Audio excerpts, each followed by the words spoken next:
Welcome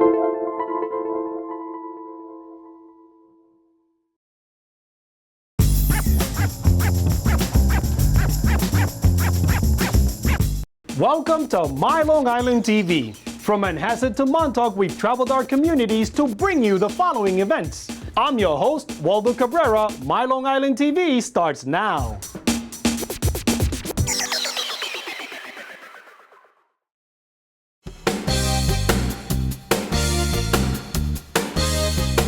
We're at the Cradle of Aviation Museum in our Arcade Age exhibit, and the story we try to tell here is the story of the amazing engineers that came up with the ideas that advanced the technology. We do that through exhibitry and through gameplay and through even a machine where we've cut the sides out and we've replaced it with plexiglass. So you can look inside and see how these things really work.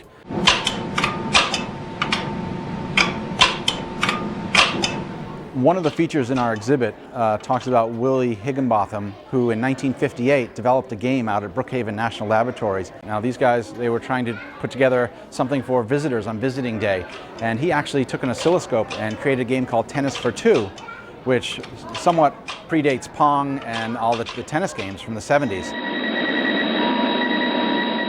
This is the first coin-operated commercially available arcade video game. Nolan Bushnell and Ted Dabney created it for a little company called Nutting Associates. Kids on college campuses loved it.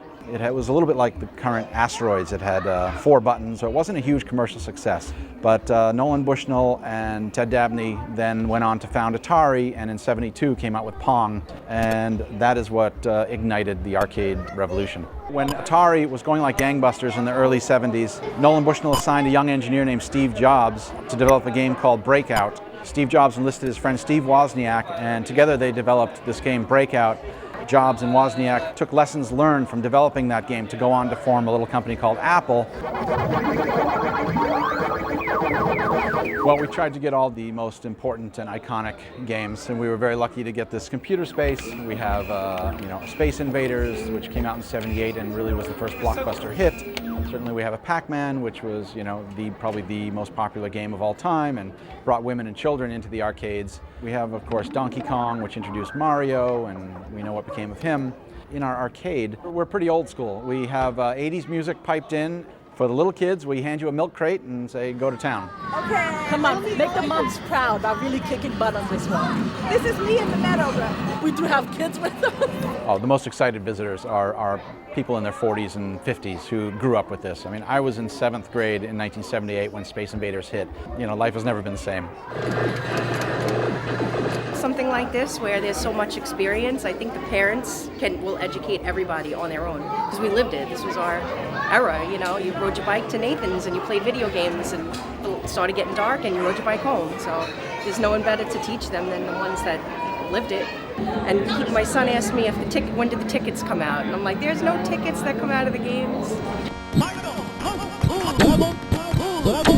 At the pool hall, I played Street Fighter. Quarters went in. Oh, I'm waiting for them to get their fill, and then it's my turn. How do you stop this? Yeah, that's my brother, and then I don't know where the other one is. I think he's playing a Star Wars game. I love just old things in general. I watch Gem and the Holograms and Rainbow Bright, He-Man and She-Ra. I just love all of it. Well, I wanted to play Pac Man first, but everyone wants to play Pac Man. So I went to Street Fighter, and this is my first time playing Street Fighter, and I kicked my mom's butt.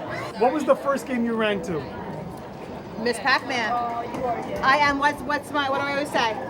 You're the Miss Pac Man World Champion. Miss Pac Man World Champion. One of my old favorites. They're probably new. Have you guys ever heard of Dig Dug before today? Yes. Oh, all right. See? I guess they do know a little more than I thought. We started here in this first section. We went to Pac Man. We did Space Invaders. The line is kind of big for all the video games inside, so we're just gonna have to wait patiently and enjoy it like the rest of everybody. I'm beating him in every game that we're playing. No, I beat you in 2 games. Oh no, I beat you in every game. Come on, don't lie to the world. The gameplay in these machines is timeless. So even though graphics and computing power has exponentially expanded, solid gameplay is solid gameplay, and a lot of these games stand up today.